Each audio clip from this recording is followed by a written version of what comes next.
गुरुग्राम आज से कुछ साल पहले ये कुछ ऐसा दिखता था जहाँ पर सिर्फ गांव और खेत हुआ करते थे, बट आज के टाइम में इसी गुरुग्राम में इंडिया के सबसे महंगे ऑफिस और लग्जरी हाईरेज बिल्डिंग खड़े हैं। एक ऐसा शहर जिसमें दुनिया की top MNC company like Google, Microsoft, Wipro and Deloitte का इंडिया बेस्ड हेडक्वार्टर है, जहाँ पर ग्लास बिल्डिंग स्काई को टच करती है और हमें इंडिया का एक नया चेहरा दिखाती है। लेकिन सबसे बड़ा सवाल, आखिरकार गुरुग्राम में ये मैजिक हुआ कैसे? जहाँ पर एक तरफ उसके आसपास के शहर इतने ज्यादा डेवलप नहीं हो पाए, तो आखिरकार गुरुग्राम ने ऐसी कौन सी मैजिक ट्रिक अपनाई जिसकी वजह से वो आज के टाइम में लिटरली यहाँ तक पहुंच गया है। Hello friends, welcome back to unverified Vijay. मेरे टाइम को बेस्ट करें, स्टार्ट करते हैं आज के इस वीडियो को और समझते हैं डिटेल में पूरी कहानी को कि आखिर कैसे गुरुग्राम इतना ज्यादा डेवलप हुआ।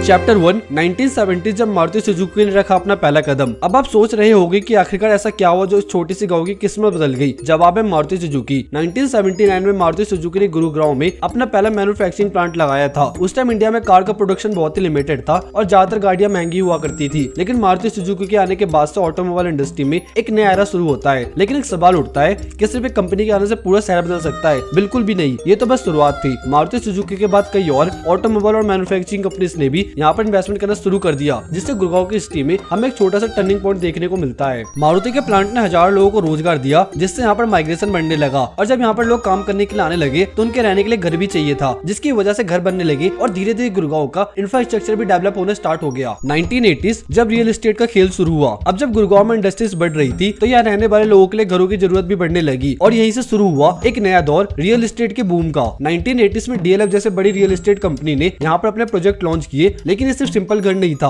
बल्कि उन्होंने यहाँ पर पूरा एक शहर बनाने का सेटअप प्लान किया था। डीएलएफ ने गुरुग्राम में रेसिडेंशियल और कमर्शियल बिल्डिंग को डेवलप करना शुरू किया। धीरे धीरे ऑफिस स्पेस, मॉल और हाईरेज अपार्टमेंट्स बनने लगे। दिल्ली के मुकाबले सस्ती जमीन होने के कारण कई बिजनेस यहाँ पर शिफ्ट होने लगे। गुरुग्राम को असली ग्रोथ तब मिली जब दिल्ली के लोग ट्रैफिक, पॉल्यूशन और भीड़ से तंग आकर गुरुग्राम में शिफ्ट होने लगे। और ये वो मूवमेंट था जिसने गुरुग्राम को एक छोटे से गाँव से उभरते हुए शहर की राह पर डाल दिया। लेकिन अभी भी एक सवाल था कि गुरुग्राम सिर्फ एक इंडस्ट्रियल टाउन बनकर रह जाएगा या फिर एक ग्लोबल सिटी बनेगा। इसका जवाब जानने के लिए हमें देखना होगा गुरुग्राम के नेक्स्ट फेज को, आईटी और कॉर्पोरेट बूम को। अगले सीन में हम देखेंगे कैसे गुरुग्राम सिर्फ एक इंडस्ट्रियल हब बनके नहीं रहा, बल्कि हाईटेक कॉर्पोरेट सिटी में बदला। तो बने रहिए लास्ट तक। Government policies the game changer. 1991 में इकोनॉमी लिबरलाइजेशन के बाद इंडिया ने फॉरेन इन्वेस्टमेंट के लिए अपना दरवाजा खोल दिया। हरियाणा सरकार ने इस अपॉर्चुनिटी को पहचाना और गुरुग्राम को प्राइवेट पब्लिक पार्टनरशिप मॉडल पर डेवलप करने का बोल्ड डिसीजन लिया। इसका मतलब था कि इंफ्रास्ट्रक्चर का जिम्मा सिर्फ सरकार तक सीमित नहीं रहेगा, बल्कि प्राइवेट डेवलपर को भी परमिशन मिलेगी कि वो रोड, बिजनेस हब और रेसिडेंशियल प्रोजेक्ट बना सकते हैं। ये मॉडल इतना सक्सेसफुल रहा कि बिलियंस ऑफ डॉलर का इन्वेस्टमेंट गुरुग्राम में आने लगा। डीएलएफ, यूनिटेक और एमआर जैसे रियल एस्टेट जायंट्स ने कॉर्पोरेट पार्क, लग्जरी अपार्टमेंट और शॉपिंग मॉल का एक ऐसा इकोसिस्टम क्रिएट किया जो एक गांव को ग्लोबल बिजनेस हब में बदल रहा था। 1990s जब आईटी रेवोल्यूशन की बुनियाद रखी गई। 1991 में जब इंडिया में इकोनॉमी लिबरलाइजेशन आया, तभी नए नए फॉरेन इन्वेस्टर्स इंडिया में आने लगे। इस वक्त टेक कंपनीज और आउटसोर्सिंग सर्विस की डिमांड बढ़ने लगी एंड इस डिमांड को फुलफिल करने के लिए चुना गया गुरुग्राम। गुरुग्राम एक परफेक्ट सिलेक्शन था लोकेशन वाइज। दिल्ली के बिल्कुल पास होने की वजह से यहाँ पर ग्लोबल बिजनेस के लिए एक अच्छी कनेक्टिविटी थी। इंदिरा गांधी इंटरनेशनल एयरपोर्ट सिर्फ 30 मिनट की दूरी पर था, जो फॉरेन एग्जीक्यूटिव के लिए आने जाने के लिए बिल्कुल परफेक्ट था। सस्ती जमीन और बेहतर इंफ्रास्ट्रक्चर। गुरुग्राम में नए ऑफिस और हाईटेक बिल्डिंग बनाने के लिए बहुत सारी जगह भी खाली थी और डीएलएफ जैसे डेवलपर ने नए कमर्शियल स्पेस बनाना शुरू भी कर दिया था। इसी वक्त टेक कंपनीज और कंसल्टिंग फर्म ने गुरुग्राम में अपना ऑफिस खोलने का प्लान किया। 2000s साइबर सिटी का उदय। जैसे ही आईटी और बीपीओ इंडस्ट्री इंडिया में बूम करने लगी, गुरुग्राम का एक नया चैप्टर शुरू हो गया, साइबर सिटी का। साइबर सिटी क्या है? साइबर सिटी एक प्रीमियम बिजनेस डिस्ट्रिक्ट है जो डीएलएफ ने डेवलप किया है, जिसमें आज कई एमएनसी और फॉर्च्यून 500 कंपनीज के इंडिया बेस्ड हेडक्वार्टर है। जल्दी यहाँ पर माइक्रोसॉफ्ट, गूगल, आईबीएम और एक्सेंचर जैसी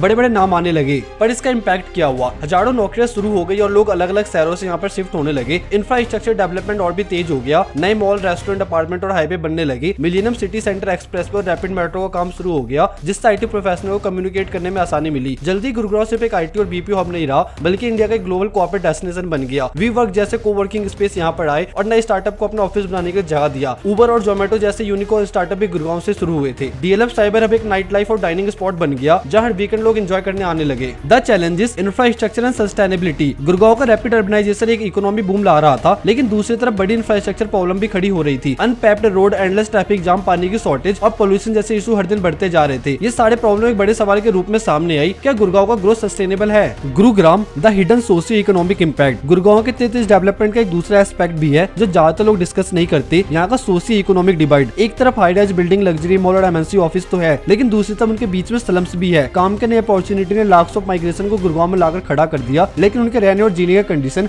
अभी भी एक चैलेंज बना हुआ है। इंफ्रास्ट्रक्चर तो डेवलप हो रहा है, लेकिन लोअर इनकम वर्कर्स के लिए अफोर्डेबल हाउसिंग और बेसिक सिविक नीड अभी भी एक बड़ी प्रॉब्लम है। बड़ी कंपनीज और कॉर्पोरेट पार्क्स ने सिटी का फेस तो बदल दिया, लेकिन क्या ये ट्रांसफॉर्मेशन इंक्लूसिव है? क्या लोकल रेसिडेंट्स और लो इनकम ग्रुप भी इस ग्रोथ का हिस्सा बन पाएगी? ये एक ऐसा सवाल है जो गुड़गांव की लॉन्ग टर्म प्लानिंग के लिए बहुत ही ज्यादा इंपॉर्टेंट होगा। लेकिन सवाल यह है कि क्या ये सॉल्यूशन गुड़गांव की तेजी से बढ़ती प्रॉब्लम को सॉल्व कर पाएगी? इंफ्रास्ट्रक्चर और सस्टेनेबिलिटी को बैलेंस बनाना एक लंबी और चैलेंजिंग प्रोसेस है। अगर पॉलिसीज और एग्जीक्यूशन टाइम पर इफेक्टिवली हो तो शायद एक बेहतर सस्टेनेबल गुड़गांव का सपना देखा जा सकता है, वरना ये सिटी अपनी ग्रोथ के बोझ तले दब सकती है। The talent pool, education and skill workforce. Gurgaon के रैपिड ग्रोथ के पीछे सिर्फ इन्वेस्टमेंट और इंफ्रास्ट्रक्चर ही नहीं, बल्कि एक हाईली स्किल वर्कफोर्स भी बड़ा फैक्टर है। Manipal university and Amethi university जैसे कई और भी नाम हमें गुड़गांव में देखने को मिलते हैं, जो यहाँ पर इंस्टीट्यूशनल लेवल पर प्रोफेशनल को इंडस्ट्री रेडी बनाने में लगे हुए हैं, जो गुड़गांव को डायरेक्टली कॉर्पोरेट इकोसिस्टम में हिस्सा बन गया है। मल्टीनेशनल कंपनीज और स्टार्टअप को ट्रेन इंजीनियर्स, मैनेजर और आईटी प्रोफेशनल यहीं पर मिलने लगे, जिस वजह से हायरिंग प्रोसेस और ऑपरेशन सीमलेसली हो गया। स्किल वर्कफोर्स के होने से कंपनीज को रिलोकेट करने में कॉन्फिडेंस मिला और गुड़गांव जल्दी एक कॉर्पोरेट मैग्नेट बन गया। लेकिन सवाल यह है, क्या गुड़गांव का एजुकेशन इंफ्रास्ट्रक्चर इस रैपिड ग्रोथ के साथ पेश कर पाएगा? क्या ये शहर अपने टैलेंट पाइपलाइन को सस्टेन कर पाएगा? The future, smart city and beyond. आज गुड़गांव एक स्मार्ट सिटी के मॉडल की तरफ बढ़ रहा है। सस्टेनेबल एनर्जी, स्मार्ट ट्रांसपोर्ट और डिजिटल इंफ्रास्ट्रक्चर पर फोकस किया जा रहा है, और इसी के साथ गुड़गांव एक अनप्लान्ड सिटी भी लगती है, जहां बारिश में दुनिया भर का पानी भर जाता है। लेकिन सवाल यह है कि क्या गुड़गांव अपने इस ग्रोथ को लॉन्ग टर्म के लिए सस्टेन कर पाएगा या गुड़गांव अपने नाम को खो बैठेगा? जानेंगे पार्ट 2 में। अगर आपको भी समझना गुड़गांव के डार्क साइड के बारे में और इसके फ्यूचर के बारे में, तो इस वीडियो पर एटलीस्ट 15,000 व्यू कंप्लीट करवा दो, जिसके बाद मैं पार्ट 2 बनाऊंगा और हम डिटेल में समझेंगे पूरी कहानी को अगले पार्ट में। So that's it for today.